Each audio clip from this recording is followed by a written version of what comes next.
Chapter 3. What worry may do to you. Businessmen who do not know how to fight worry die young. आजकल anxiety, चिंता और परेशानी इतनी common हो गई है कि इसका कोई हिसाब नहीं है। हम उससे बाहर आने की बजाय उसके अंदर ही घुसते जा रहे हैं और हम बाहर आने की कोशिश भी नहीं करते हैं और ना करना चाहते हैं। जैसे मान लीजिए कि किसी ने आपको डफर कह दिया, एक बार नहीं 100 दफा कह दिया, और अगर आपने सच में मान लिया कि आप डफर हो तो आप डफर ही रहोगे। एक बार ऑथर के नेबर्स ने उनके घर की डोरबेल बजाई, उनसे रिक्वेस्ट की कि ऑथर अपने आप को और पूरी फैमिली को स्मॉल पॉक्स का वैक्सीनेशन लगा ले। वो उन 1000 वॉलंटियर्स में से थे जो पूरी न्यूयॉर्क सिटी में डोर टू डोर जाकर स्मॉल पॉक्स के अगेंस्ट लोगों को अवेयर कर रहे थे। और ये वैक्सीनेशन सिर्फ हॉस्पिटल्स में नहीं बल्कि पुलिस स्टेशन, फायर हाउसेज और बड़ी बड़ी इंडस्ट्रीज में लगाया जा रहा था। तकरीबन 2000 डॉक्टर्स और नर्सेज लोगों को वैक्सीनेट करने पर दिन रात काम कर रहे थे। इसकी वजह क्या थी? 8 लोगों को स्मॉल पॉक्स हुआ था और उनमें से 2 लोगों की एक्चुअल डेथ हुई थी। 8 मिलियन पॉपुलेशन में 2 लोगों की डेथ हुई थी। हर दिन न्यूयॉर्क में हंड्रेड्स ऑफ लोग मरते हैं, तो बस 2 लोगों के लिए इतना क्यों? इसकी एक्चुअल वजह थी चिंता। लोग इन न्यू केसेस के बारे में बहुत ज्यादा सोच रहे थे।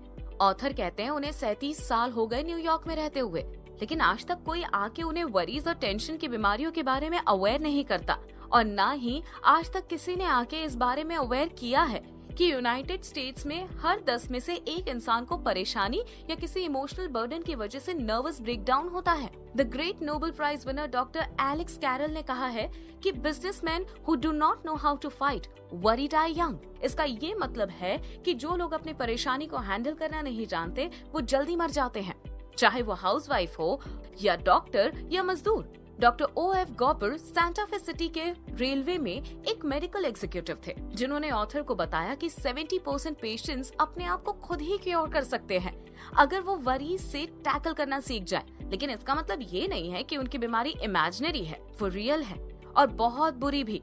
ऐसी बीमारियां जो नर्वस इंडाइजेशन से होती है, कुछ टाइप के stomach ulcer, heart disturbances, insomnia, headache और कुछ टाइप के पैरालिसिस भी। उन्हें खुद 12 साल से स्टमक अल्सर था, बट ये भी डर और चिंता की वजह से होता है। जैसे ही आप परेशान होते हो तो वरीज आपके स्टमक नर्व्स पर अटैक करती है और नॉर्मल गैस्ट्रिक जूसेस को अबनॉर्मल कर देती है, जिसकी वजह से स्टमक अल्सर की बीमारी होती है।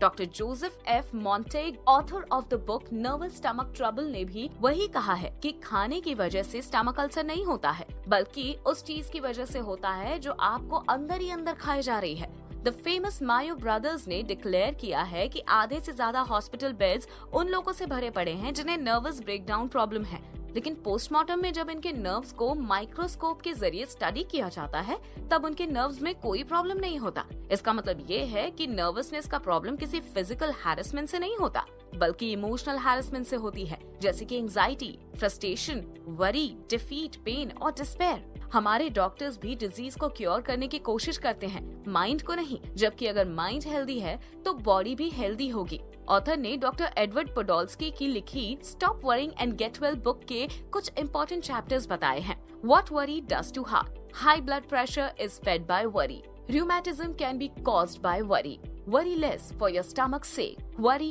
and the thyroid, the worrying diabetic। चिंता की वजह से ब्लड प्रेशर प्रॉब्लम और डायबिटीज कैसे होता है, इसका एक एग्जाम्पल जानते हैं, जो कि आज के टाइम बहुत कॉमन हो गया है। 10 में से 6 लोगों को डायबिटीज है और हर दूसरे इंसान को हाई ब्लड प्रेशर या लो ब्लड प्रेशर की प्रॉब्लम है। ऑथर के एक दोस्त ने अपने कुछ पैसे शेयर मार्केट में इन्वेस्ट किए थे। जैसे शेयर मार्केट के शेयर प्राइसेस नीचे जाते थे, वैसे डायबिटीज बढ़ जाता था। जब प्रॉफिट में होते तो उनका डायबिटीज कंट्रोल रहता था। सेम प्रॉब्लम ब्लड प्रेशर का भी था। ठीक इसी तरह रूमेटिज्म एंड आर्थराइटिस, जॉइंट्स में पेन और इन्फ्लेमेशन के बारे में कॉर्नेल यूनिवर्सिटी मेडिकल स्कूल के professor doctor Russell L Cecil ने 4 कॉमन रीजंस बताए हैं जिसकी वजह से आर्थराइटिस होती है। पहला, मैरिटल शिपरेक, मैरिज प्रॉब्लम्स, शादी टूट जाना। दूसरा, फाइनेंशियल डिजास्टर एंड ग्रीफ। तीसरा, लोनलीनेस एंड वरी। चौथा, लॉन्ग चेरिश्ड रिजेंटमेंट्स। ये 4 ऐसे रीजंस हैं जो इमोशनल सिचुएशन को डिफाइन करते हैं और आर्थराइटिस के मोस्ट कॉमन रीजंस हैं। ऑथर के एक फ्रेंड का टाइम खराब चल रहा था। उनकी गैस कंपनी ऑलमोस्ट बंद होने वाली थी और बैंक्स अपने पैसे वापस करने के लिए फोर्स कर रही थी। इसी वजह से उन्हें उनका घर गिरवी रखना पड़ा। इस सिचुएशन में उनकी बीवी को बहुत एक्सट्रीम पेन होना स्टार्ट हो गया। उन्हें आर्थराइटिस हो गया। उनकी मेडिकेशन सब चल रही थी, लेकिन उनकी तबीयत तब बेटर हुई जब उनका फाइनेंशियल स्टेटस स्टेबल हुआ। आजकल डॉक्टर्स के यहाँ इतनी जो रश है उसका मेजर रीजन मैक्सिमम वरी है। क्रूअल चाइनीज वॉरलॉर्ड्स उसके कैदी को पनिशमेंट देने के लिए उनके हाथ पैर बांध देते थे और एक पानी से भरे बैग के नीचे उसका सर रख देते थे। उसके सर पर सिर्फ पानी की बूंदें गिरती थी, लेकिन ये इतना कंटिन्यूअसली होता था कि कुछ वक्त के बाद कैदी को ऐसा फील होता था जैसे कोई हथौड़ा सर पर लग रहा है। इस वजह से वो पागल हो जाते थे। ये तरीका हिटलर के टाइम यूज किया गया था। चिंता भी हमारे साथ ऐसा ही करती है। कांस्टेंट चिंता करने से पागलपन और सुसाइडल थॉट्स भी आते हैं। इससे कंट्रोल किया जा सकता है। रिलैक्सेशन एंड रिक्रिएशन सबसे रिलैक्सिंग एंड रिक्रिएटिंग पावर है। इबादत करना, एक अच्छी नींद सोना, म्यूजिक सुनना और दिल खोल के हंसना।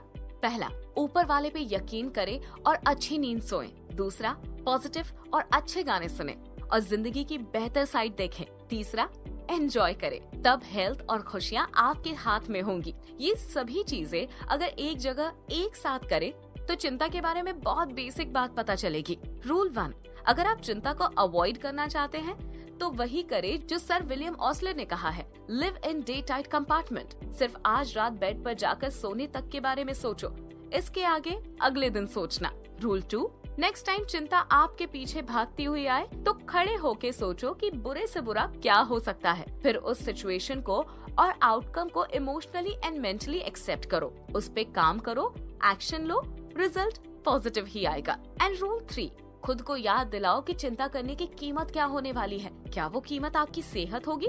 अगर ऐसा है तो ये टर्म याद करो, businessman who do not know how to fight worry die young. चिंता आपका आज, आपकी सेहत और आपकी खुशियाँ सब छीन लेती है। चिंता चिता समान होती है।